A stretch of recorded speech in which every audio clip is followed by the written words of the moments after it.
Nowhere has this message been taught more powerfully than in President Nelson's charge to let God prevail. As if conducting an interview with the entire church, the prophet asks us the following 6 questions. Are you willing to let God prevail in your life? Are you willing to let God be the most important influence in your life? Will you allow his words, his commandments, and his covenants to influence what you do each day?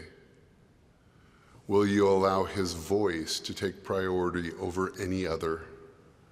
Are you willing to let whatever he needs you to do take precedence over every other ambition?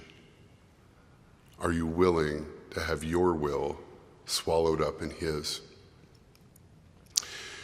Years ago, I experienced what it would mean for me personally to let God prevail in my life. After an early academic career on the East Coast, it became clear that the Lord had prepared a different path for our family that would eventually lead us to Rexburg, Idaho. At the time, I lamented to my wife, Christine, I feel like the rich young ruler, only I know how the parable ends, so we're going to follow the right path. This was hardly the best attitude I might have chosen. The very next morning at a stake leadership meeting, one of the speakers discussed the same parable I had referenced to my wife the night before. He said he felt so sorry for the rich young ruler as depicted in Heinrich Hoffmann's painting of the parable. And he described how the rich young ruler seemed to be looking away as if all he could think of was what he was giving up.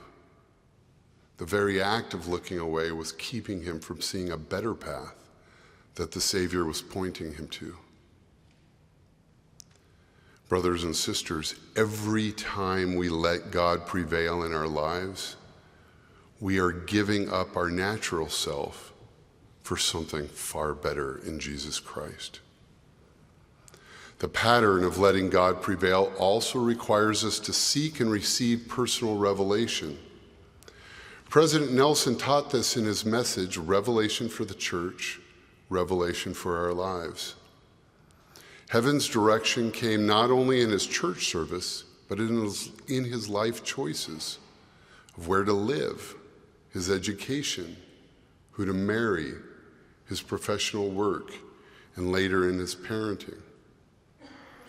Learning this pattern of receiving revelation is the first step to letting God prevail in our lives.